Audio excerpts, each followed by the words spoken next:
નમસ્કાર મિત્રો, હું છું આપનો દોસ્ત દુદાભાઈ ચૌહાણ।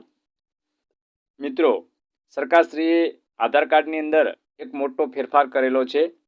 જ્યાં મિત્રો, જે આપણા આધાર કાર્ડની અંદર સરકારે ફેરફાર કર્યો છે એ ફેરફાર શું છે અને શા માટે કર્યો છે એને તમારે જો જોવો હોય અને શું ફેરફાર કર્યો છે એ જોવા માટે તમારે જે તમારા મોબાઈલનું ક્રોમ બ્રાઉઝર છે એને ઓપન કરવાનું છે અને ઓપન કરી અને તમારો જે આધાર કાર્ડ છે એ આધાર કાર્ડને ડાઉનલોડ કરવાનું છે। તો મિત્રો, ડાઉનલોડ કેવી રીતે કરવું એના માટે તમારે તમારો મોબાઈલનું ક્રોમ બ્રાઉઝર જે છે એને ઓપન કરી અને અહીંયા સર્ચ બારની અંદર તમારે ટાઈપ કરવાનું છે UIDAI। આટલું લખી અને મિત્રો તમારે સર્ચ આપવાનું છે।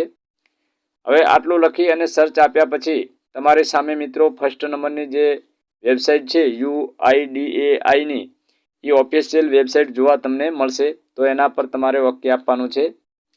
હવે મિત્રો, એના પર ઓકે આપ્યા પછી તમારી સામે ભાષા સિલેક્ટ કરવાનું પેજ જોવા મળશે। તો અહીંયાથી તમારે ભાષા જે છે એને સિલેક્ટ કરવાની છે। તો આપણે અત્યારે ઇંગ્લિશ ભાષા સિલેક્ટ કરી દઈએ।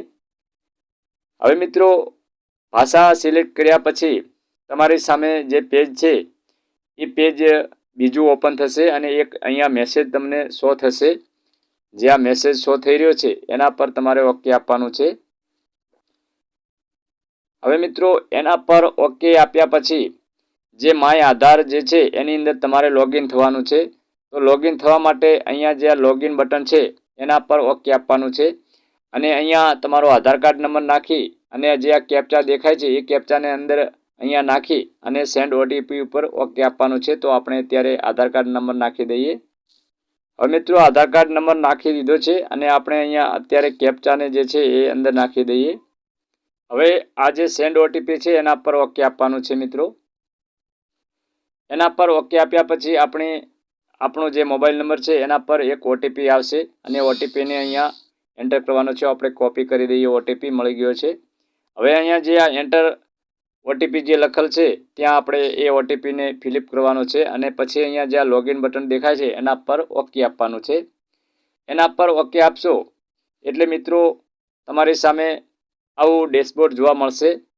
તો આપણે અહીંયા જે ડાઉનલોડ આધાર જે ઓપ્શન છે એના પર ઓકે આપવાનું છે। હવે મિત્રો, એના પર ઓકે આપ્યા પછી તમારે જે તમારું આધાર કાર્ડ છે એ આધાર કાર્ડને ડાઉનલોડ કરવા માટે અહીંયા જે આ બટન દેખાય છે ડાઉનલોડ, એના પર ઓકે આપવાનું છે।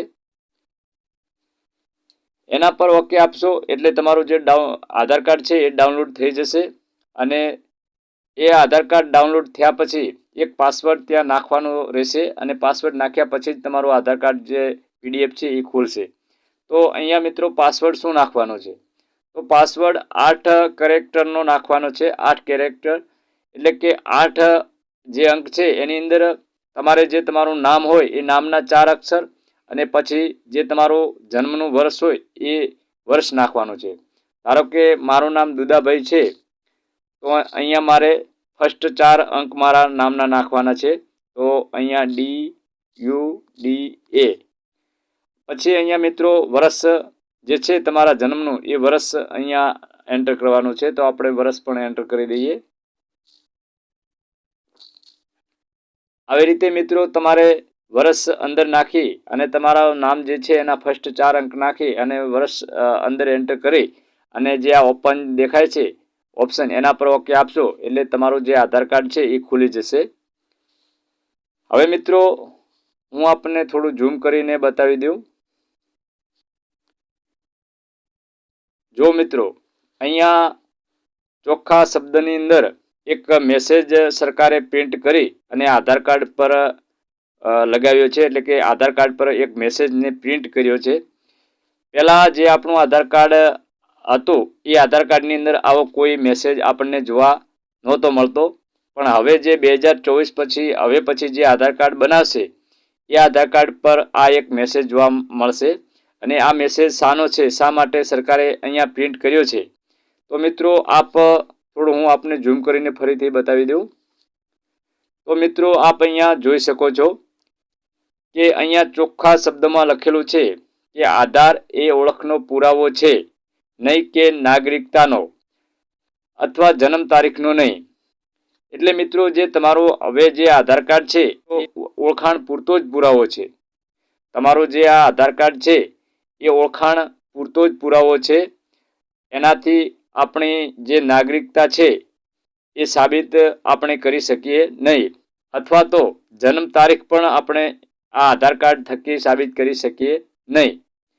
તો મિત્રો, હવે પછી આપણે મનમાં જો એમ ગણતા હોઈએ કે આ જે આધાર કાર્ડ છે એ આધાર કાર્ડ થકી હું જન્મ તારીખનું પ્રમાણપત્ર આપીશ, અથવા તો હું ભારતનો નાગરિક છું, એવું આપણા મનમાં હવે પછી જે હોય તો એ બિલકુલ કાઢી નાખજો. કારણ કે હવે જે આધાર કાર્ડ છે એ આધાર કાર્ડ માત્ર ને માત્ર ઓળખાણ પૂરતો પુરાવો છે, એટલે કે તમારી આઈડેન્ટિટી પૂરતો જ પુરાવો છે. એનાથી નથી આપણે નાગરિકતા સાબિત કરી શકતા કે નથી જન્મ તારીખ આપણે સાબિત કરી શકતા. ફક્ત એ ઓળખાણ પૂરતો જ પુરાવો છે. તો મિત્રો, આજનો વિડીયો આપને કેવો લાગ્યો? જો વિડીયો પસંદ આવ્યો હોય તો વિડીયોને એક લાઇક કરી દેજો. ચેનલમાં જો સૌપ્રથમ વાર આવ્યા હો તો ચેનલને સબસ્ક્રાઈબ કરી દેજો અને બાજુમાં આપેલ બેલ આઇકનને પણ દબાવી દેજો, જેથી કરીને હવે પછી હું કોઈ આવા માહિતીસભર વિડીયો મારી ચેનલમાં અપલોડ કરું તો એનું નોટિફિકેશન આપને સૌથી પહેલાં મળતું રહે અને આપ સૌથી પહેલાં મારો વિડીયો નિહાળી શકો. તો મિત્રો, ફરી મળીશું કોઈ નવા વિષય સાથે. ત્યાં સુધી મને રજા આપશો. નમસ્કાર.